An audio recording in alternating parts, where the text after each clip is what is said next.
All right. The gang Welcome is to the all Power Half here. Hour. It's good to have you guys with us. I am Bradley W. Skinner coming to you from Southwest Wyoming. I am Frank Kroneski from Southern New Jersey. And I am Darren Peppard from sunny, yet not warm, Colorado. Yep, still not warm. Eventually, it's going to be warm, but someday not yet. We're getting there. Yeah. It's inevitable. No. Yeah. So I don't know about you guys right now. I am on spring break. It is, like I said, not super warm, but it was at least nice enough today to sit out on the patio, have some lunch in the sun, and it was pretty fantastic. I'm really, really getting an itch for that warm summer weather. We got to get it going. Nice. Let's go. It's going to be 82 here on Friday. 82. Wow. Crazy. We might get to 42. Hey, come on down, bro. Yeah. Take a ride down the boardwalk.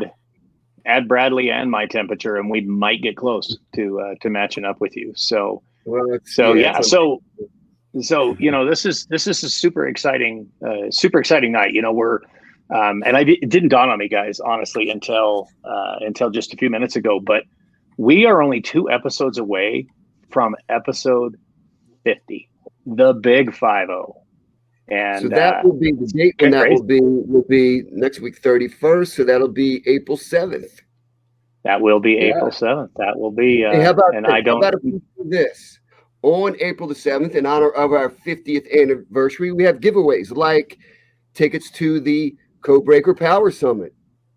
Yeah, we can do that. We have the power. T-shirts. Yeah, I've got some new shirts coming too, guys. Just wait. I have a plain white tee I can give away, BVD. Hey, there you go. Yeah. I've got one I used to wax the Jeep. I can, give that to somebody. But I do. I have some brand new swag, Road to Awesome swag coming. So can't wait to share that with folks. Yeah, we got. Hopefully it's your Leadership Disruptor. Bam. We can give away a couple of those. Bam. Looks awesome right there. That is. The disruptor. That looks good. Yeah, absolutely. All right, well, even though the temperatures may not be very warm, this episode is about to heat up. Yes. Who's our guest tonight? Absolutely.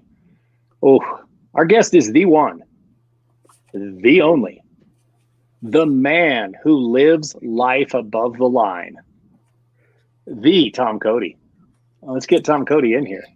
My man. There he is. Good evening. How you doing, Tom?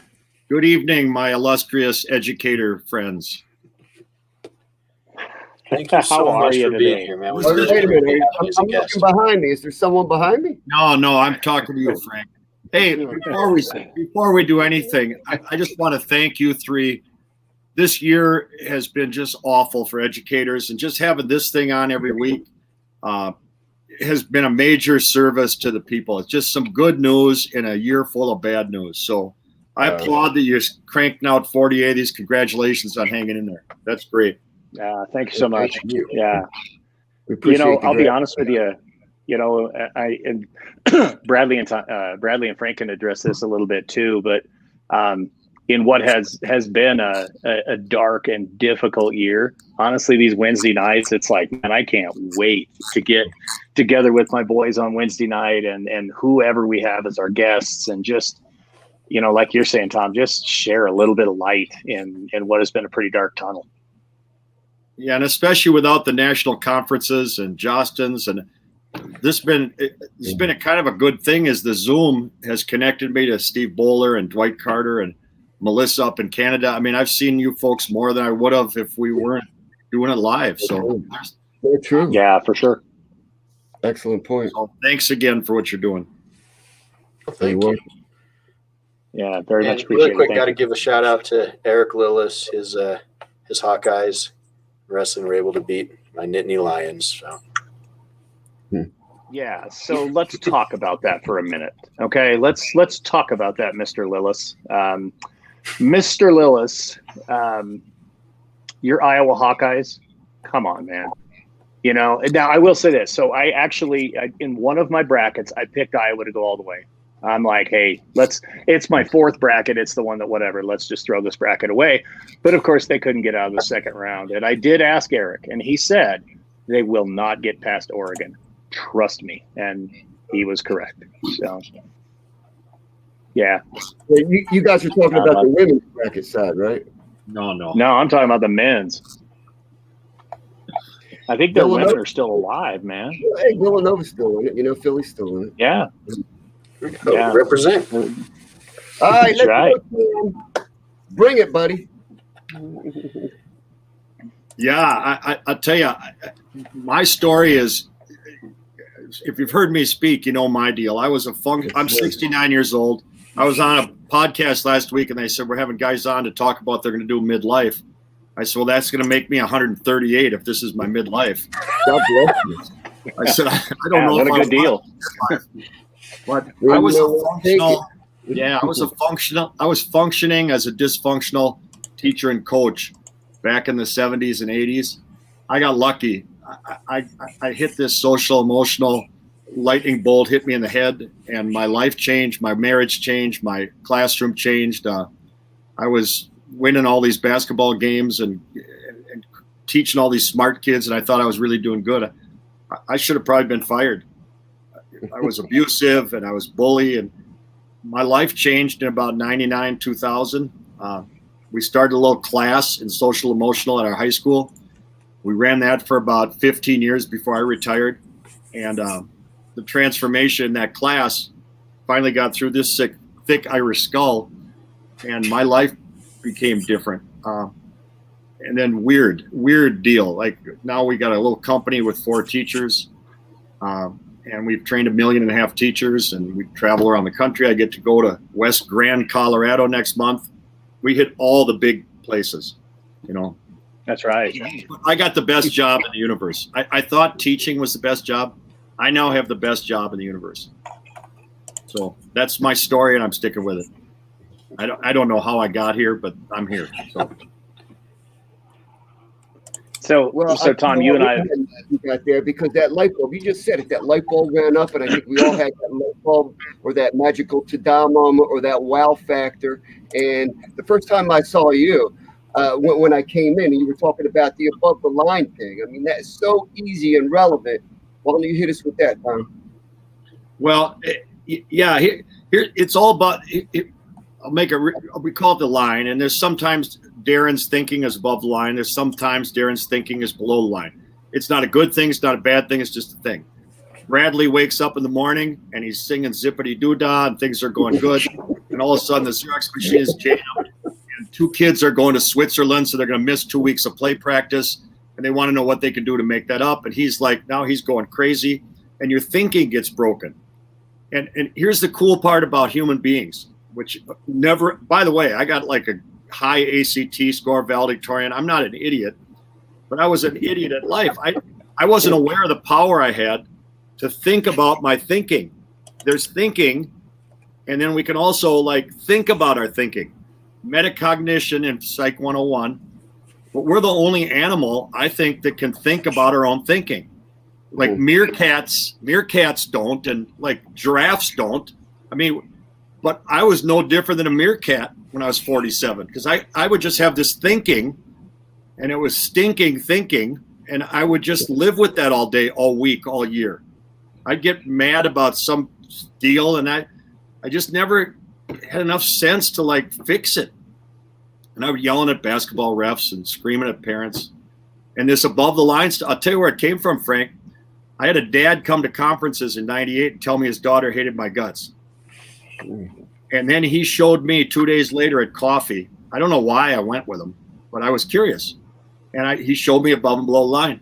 He was doing this work in business. That's the whole deal why I changed my life. And it's such a simple concept. It's just, you don't have to, now we're not talking about trauma here. If you got trauma in your life, that's different. I'm talking about like the network's slow today, and you're going to go nuts over that. Or some lady at Target cuts in front of you. That is not trauma, you know. No. It sounds so simple. It's almost embarrassing to tell this story, you know. So But, Tom, you know, tell us Tom, if the there's something reality is, that we're doing where you've got to practice to get better at anything, any skill. How do you practice this that you're talking about? Well, you go out the door in the morning because our stuff, everybody always says, well, I taught math for 40 years. I was a mathematics guy like Melissa up in New Brunswick. When am I ever going to use parabolas in my real life? No, never. I mean, that's the real honest truth. But the stuff I'm talking about, you walk out your front door, you're in this world of above and below line. You're keep your day behind me. All the stuff we teach, I mean, it's everything. The minute you get in your car, the first encounter you have at your school is going to be some test for you. It's not like school is built to build up your positive thinking. School is built to have disruptions, to have this thing. So practice, and by the way, I don't have this down yet. Like, let's be serious. Thanks, disruptor guy. I'm not telling you that I've got it all figured out. My wife's upstairs. She'll tell you he still doesn't have it figured out. I'm just a lot better off than I was 22 years ago. But for practice, and here's the weird part, Bradley. Once you see this stuff, it's like a dog following you home from the playground. You can't get rid of it. You're like kicking, like, I'd rather be crabby. Well, something in your brain is going, no. And it's kind of like some days I miss being miserable. I mean, seriously, I used to be the guy at the lunch table ripping on Darren as what an idiot superintendent. I was that guy. Every PD, I'm sitting in the back. You've all had these teachers. That was me. Yeah. I have the newspaper out. And, EpiPen guy, great. He's back again, Yeah, you're right. And you know what? I was the guy in the back of the faculty meeting, jiggling my keys, like, what the heck's this guy talking about? I got to get to basketball practice. I got to go here. I got to go there. So, hey, I got an idea. When I had more control over what was going on, let's make it more acceptable. Let's make it more connectable. And I think that's where I connected with you when I heard you speak, Tom, is that, what, even though happiness is my goal, I'm not happy every second of every day, but that's still my goal. No, and it's not a bad thing. It's just a human thing. We're going to go up and down all the time. The key is to be aware of that, So what our stuff tries to do is make you aware of a power inside you to make a difference in your life. That's all we do when we show up. And we don't get much resistance. I've never seen a teacher go, I'm not excited about having power to be happier. We just haven't had that. I haven't met that person yet. Now, maybe they're out there, but nobody goes into teaching to be miserable.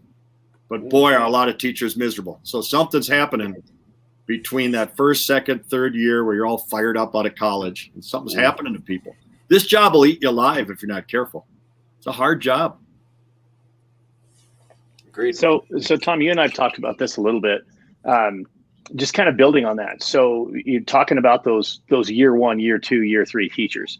And I mean, obviously that's a challenge right now. I mean, it's a challenge to keep anybody honestly in education right now, just because it's been such a really, really rough last 12 months.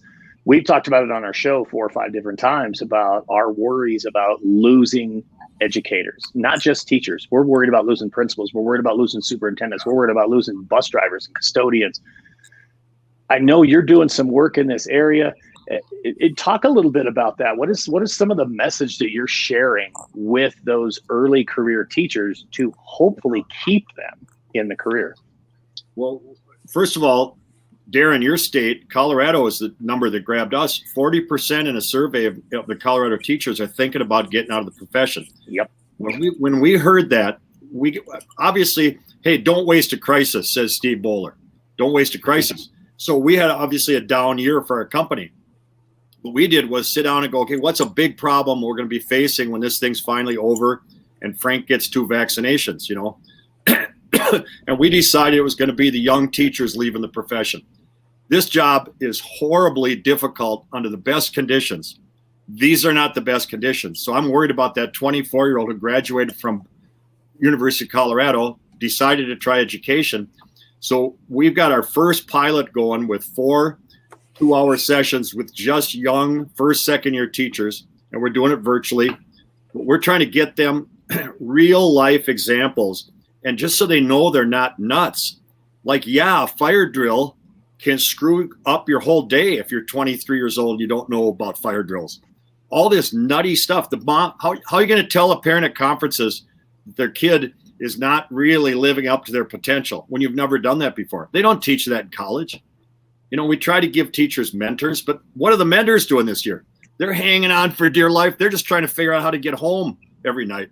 They don't have time to work with Sparky down the hall, So Sparky's on his own, and we're trying to throw a life raft. So we're going to do it again in July. We're going to offer another one in September.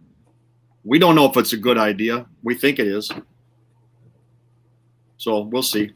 We got to keep these people. A lot of teachers are older, like me, like they're going to get out. Who are we going to replace them with?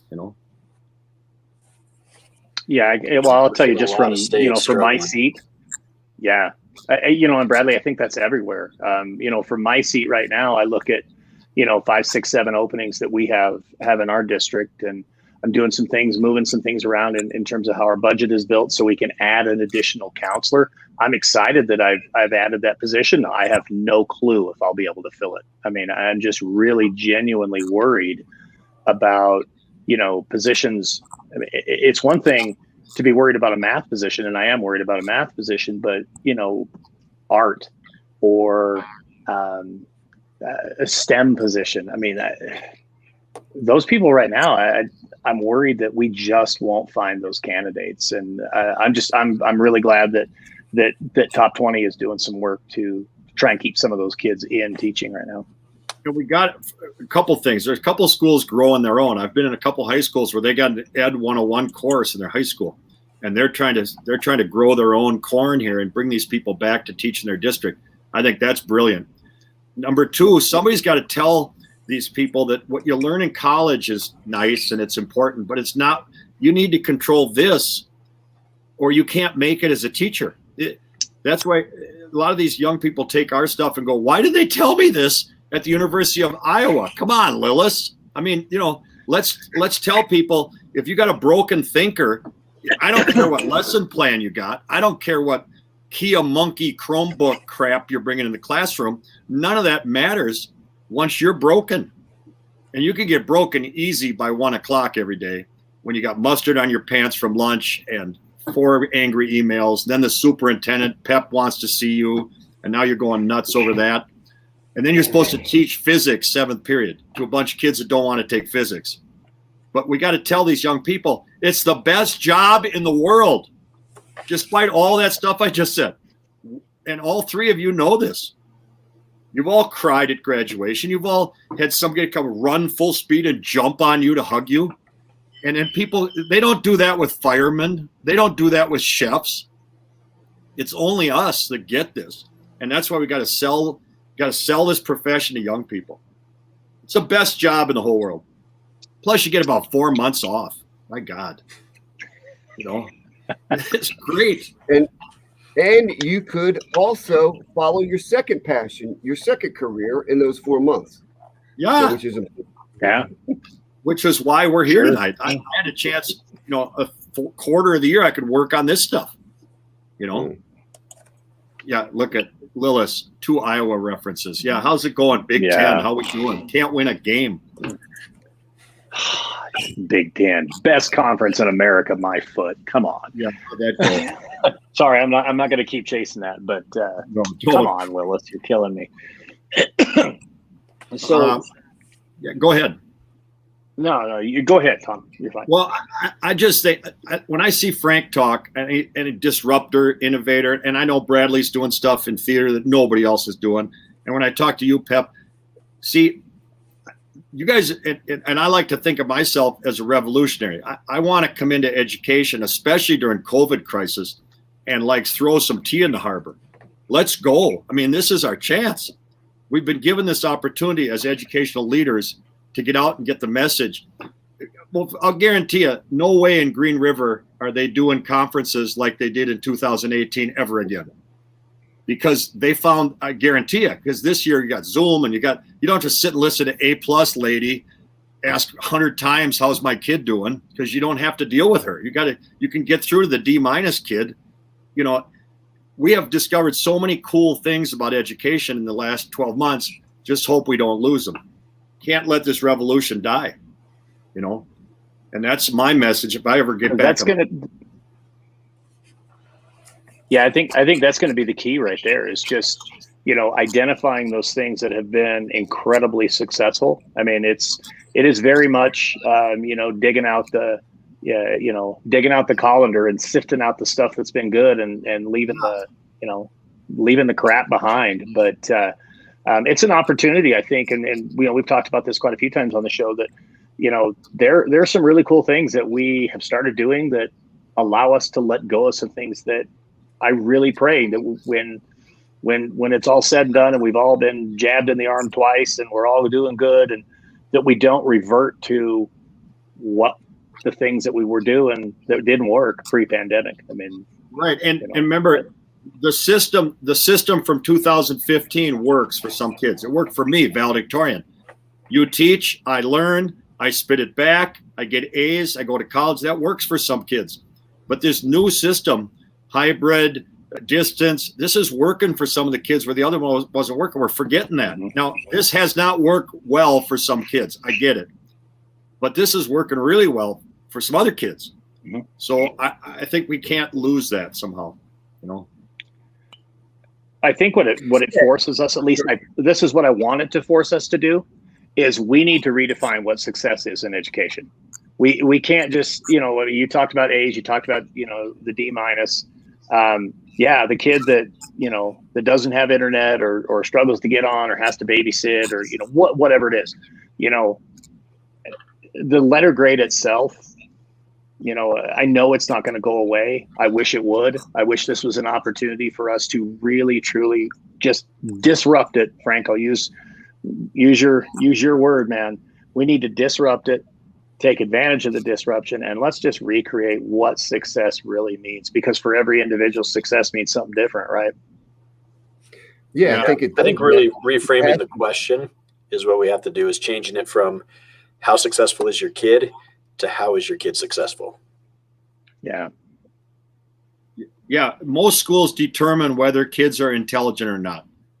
The school I want to hang out with is one that determines how you're intelligent. You might be intelligent in drama. You might be intelligent in taekwondo. You might be intelligent at creating food. You might be intelligent at hockey. I don't know. And you might be intelligent in physics. But everybody's smart. And I think this crisis has maybe I hope, given us a little awakening for that. You know, I hope so. Yeah, and you know, a big component of that as we move forward is, I mean, you guys, except for Tom, are a lot younger than me.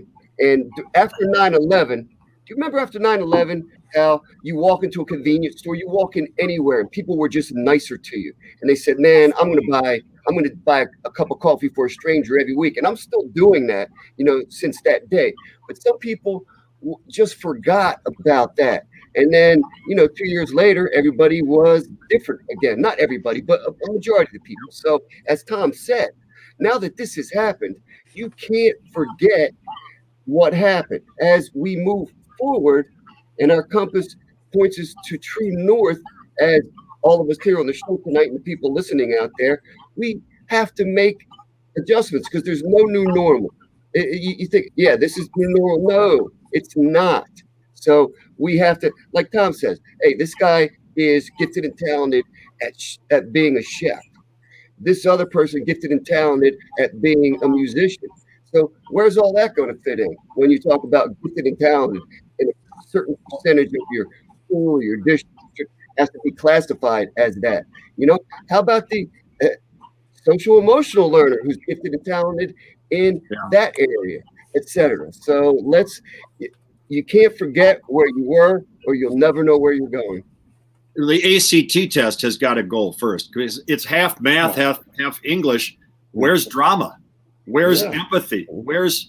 I don't see chef on there anywhere. And so, of course, we hold up the ACT and the SAT, and that's a money deal. I mean, if we're going to do that, we need 6 more episodes to talk about that. Oh, absolutely. Yeah. And we have 6 more as long as there's a hierarchy of what's smart and what's not, then what we're talking about is a waste of time. We got to get rid of that. Tea in the harbor, kids. Let's go. That's right. There's a great article right now floating on LinkedIn that was written by a fellow code breaker, a guy named Dr. Michael Hines, who's a superintendent on Long Island. And in essence, the article is about how the College Board has taken our schools hostage and how the College Board is ripping off America right now. And I don't want to put words, in Mike's mouth, and that's not exactly how he says it. Mike is so much more polished than am I. But it absolutely, if you follow Mike Hines on any of his social medias, read that article. It's something he did with Diane Ratvich, and it is brilliant, and it is exactly what you're saying, Tom. And if you're interested in this message, email me. I will give you PD. I'm telling you, this is a low bar when I say this. This will be among the best PD sessions you ever had because most of it's so terrible you can't even sit through it, okay? And all the teachers are sitting there laughing right now at home. Email me, tom@top20training.com. I'm ready to fly again. I don't know how many years I got left. I wouldn't wait 2 years on me. I'll be having a walker and trying to get into your school. But if you're interested, hit me on email, and I swear I'll call you back. Hey, we could go funny and get one of those notarized cards, Tom. I mean, that's not a problem. Yeah, absolutely. Yeah. So I will definitely, I'll back that up. Tom mentioned it kind of in passing, but we will be hosting Tom here in Grand County, Colorado at West Grand School District on the 15th and 16th of April. Really excited to have Tom here, work with our kids. When I shared with our staff the other day, because many of them have heard you at the Jostens Renaissance Conference, I told them, hey, we're in a place we can go back to in-person PD. I mean, how cool is that? We can have in-person PD, the whole district together, and we're bringing Tom Cody to speak. And I saw people around the room going, yes. So they're excited to have Tom Cody show up with all of the life above and below the line. It's going to be a good time. All right, really quick, we're in our final thoughts. Frank, why don't you start us off, man? Start it off, baby. Let's go. 82 degrees on Friday here in New Jersey, southern New Jersey anyway. So I just want to say, Tom, you every time we see you, you're just a breath of fresh air because you tell it like it is. And I think there are so many educators out there that never are able to say what they truly mean. So thank you for telling it, and thank you for inspiring us. But as you say, we have a lot of work to do as far as recruiting those people that need to be educators, that need to follow their calling. So let's do it. Thank you. Peace and love. Always room.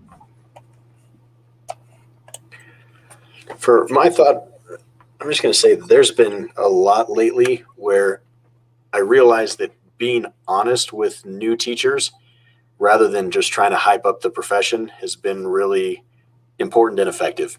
Because as Tom said, this is not easy. It is challenging. It is tough. It's difficult on so many different levels, but it's what you really gain from it. It's knowing that you're helping kids, that you're shaping the future, that you're improving the learning, the knowledge, the education, the wisdom, the communities because of what we're doing as teachers. That's where the value lies. And trying to sugarcoat it isn't really helping. We're seeing too many teachers that are leaving the profession. I was looking at one study that showed that a state was actually having up to 72% of their new teachers leave within the first 3 to 5 years. And that's devastating. So we got to do better. And it comes with, just as Tom's saying, it's with that knowledge and that mentality can make a huge difference. Is it me? My thought is this: educators, listen tonight. Remember, this week you probably accomplished more for the future of this country, good or bad, than Trump and Biden did together in the last 9 years or whatever, Obama. You don't have a Senate that votes on what you do with kids every day. You don't have to pass stuff to the House of Representatives. You just show up and make a decision on how to make kids grow in human development. That's such a powerful job. Don't ever forget how powerful you are. So my final thought, every time I get a chance to talk with Tom, to hear Tom speak, I'm just continually brought back to it's never too late. And for each and every one of us, and I know all four of us that are on the show tonight have had that moment in our life when we woke up. I mean, Tom, you shared your story about, you know, being at the coffee shop. I've shared my story about standing in a staff meeting and the social worker raising her hand and saying, why is it always got to be about what they do wrong? Why can't it be about what they do right? I mean, we've all had that moment. And so, you know, my message, the message that I would really push forward from tonight and echo from Tom is, it's never too late. I mean, you have the opportunity to control how you think and what you think, and to think about how you think. And you know what? Whether you're at the end of your career, the middle of your career, the beginning of your career, you have that opportunity to say, now, wait a minute. You know, I can control how I reframe my thinking, and I'm going to do that. So, Tom, thank you as always, brother. I love you so much. Can't tell you how much I appreciate being on the show tonight. Thanks, everybody. Thanks for what you're doing. Appreciate you, everyone. Right Thank on. you so One much more for thing I tuning in forgot to to the say. Empower Half Hour. Oh, yeah. Go ahead, Frank. Happy birthday, Harry Houdini. Hey, And now watch, we're all going to disappear in his honor. Have a real awesome week.